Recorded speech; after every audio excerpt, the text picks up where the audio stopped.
In the inspired prophecies of Scripture, then, is the test of God's character. In the inspired prophecy of Scripture is the test of God's truthfulness, veracity, omniscience. And history has verified that. The Old Testament is full of prophecies that God gave. The record of their fulfillment is also in the Old Testament. You can study the Old Testament. God says something's going to happen, and it happens.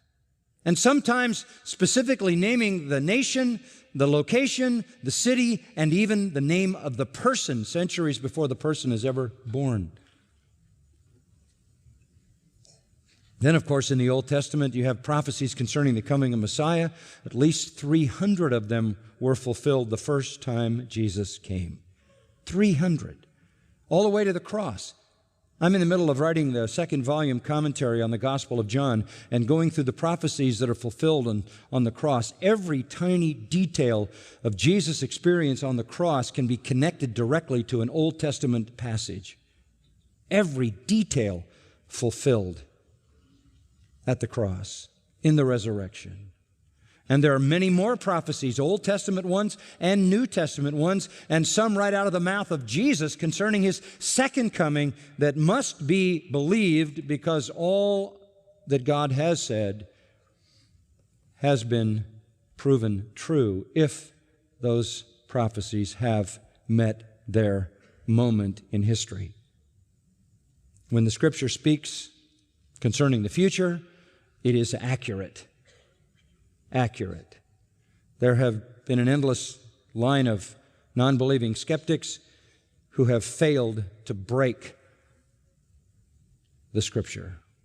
It is proven true. So when you come to Luke 21, the truthfulness of God is at stake. The truthfulness of Christ is at stake. He's talking about the future. He's not talking about it in broad brushes. He's not talking about it in vague generalities. He's talking about it in very specific things. Can we know that what he said there is true? Sure. Back in verse 8, he said, in the future, before my return, there will be people claiming to be Messiah, claiming that the time for the kingdom is at hand. What he's introducing here, and he says more about it in this speech as Matthew records later, what he's talking about is deception. Remember that? False forms of Christianity will flourish and lead people astray. Did that come to pass? Sure. You can open your eyes and look in any direction today, and you can see that there's more false Christianity than true Christianity. There are more false Christians than true Christians. There are more false prophets than true prophets. There is more false gospel than true gospel in the name of Christianity. He said it would happen, and it did. He also spoke of disasters, wars and disturbances, nation rising against nation, kingdom against kingdom. That defines human history. One long saga of conflict at every imaginable level. He talked about great earthquakes. That has happened and continues to escalate. Plagues, famines, terrors, which would encompass anything that hasn't specifically been named yet. Signs in the heaven, hurricanes, tornadoes, you name it, and all the resultant chaos and havoc produced by these kinds of catastrophic natural events. On top of that, he talked about persecution, didn't he, starting in verse 12, how that the people who belong to Christ will be persecuted through human history, and the number as high as 70 million professed Christians have been martyred since Jesus said these words. Look at history. And we've been doing that in the last number of weeks and see what he said is exactly the way the world is. Exactly.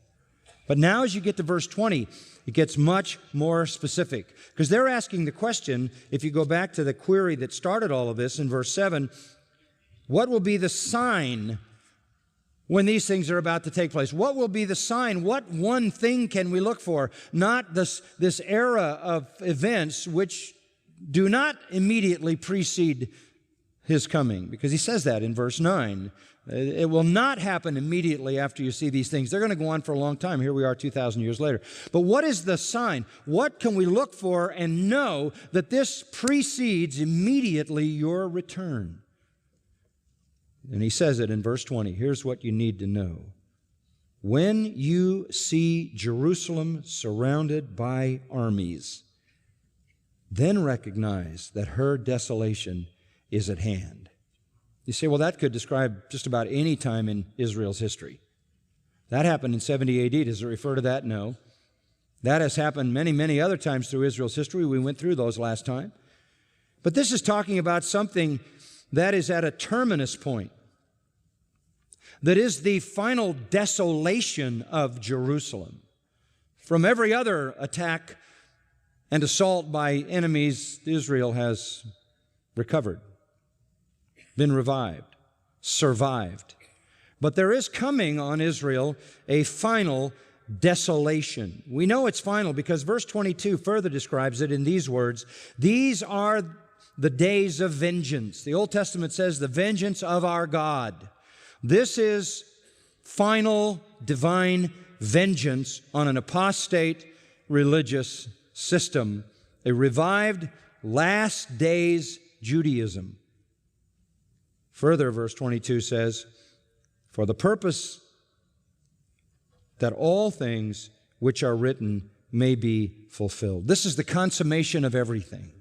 The language there is talking about the vengeance of God, an Old Testament term that's equal to the day of the Lord, the final eschatological judgment of God that fulfills everything. So this looks forward to some time in the future when Jerusalem will be assaulted and become desolate.